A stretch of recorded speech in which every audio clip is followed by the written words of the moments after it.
นี่คือบันไดไปเบิ่งใบเสมานาตาลแล้วนี่บันไดไปเบิ่งใบเสมานาตาลมาทางพุ่นได้มาทางปูนแต่คือว่าทางมาแล้วยากมาพุ่นมานี่แล้วก็มานี่แล้วก็มานี่เข้าไปนี่ก็คือสิมีใบเสมานาตาลเลย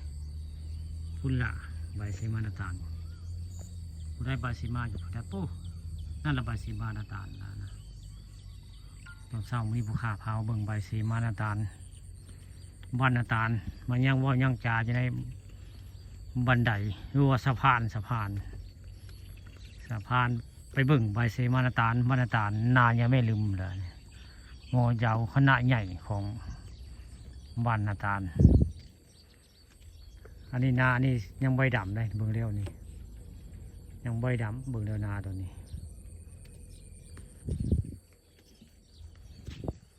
ผู้ข่าพาไปเบิ่งสะพานเนาะไปเบิ่งใบเสมานาตาลได้นี่แหละเจ้าสร้างไว้ได้สร้างไว้นานได้อันบันไดย่างไปเบิ่งใบเสมานาตาลตอนเช้ามื้อนี้ผู้ข่าก็เลยพามาเบิ่งสะพานใบเสมานาตาลล่ะนี่ขากได้เจ้าสร้างไว้ใบเสมานาตาลแบบนี้แล้วย่าง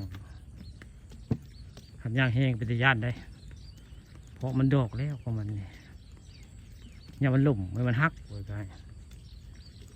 นี่นะใบเสมามัน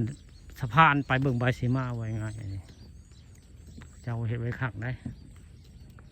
สะพานย่างไปเบิ่งใบเสมานาตาลล่ะนี่บ้านนาตาล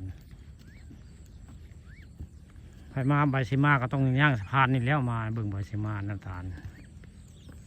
บ้านนาตาล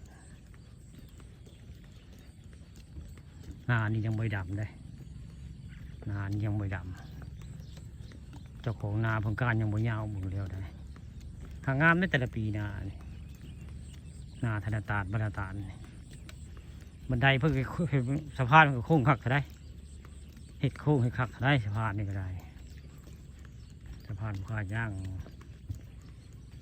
บริเวณนั้นสะพานไม้มานาตาลนี่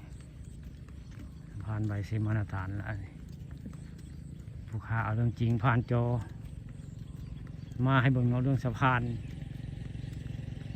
บ้านนาตาลสะพานไม้ได้นี่แหละสิมาทั้งนี้แหละนี่ทางไม่จะมาขึ้นนี่ได้ย่างไอ้พวกนี้ไปผูกประตูใบเสมานาตาลหมดแล้วอันนี้ก็กล้าข้าเจ้างามคักได้กล้าข้าเจ้าก็กล้าดำนาคักได้กล้าข้าเจ้านี่แหละกล้านาดำละนี่กล้านาดำธนาตาลคักเหลืองามได้นี่สะพานบ้านนาตาลเป็นอันนี้แหละสะพานเบิ่งใบเสมานาตาล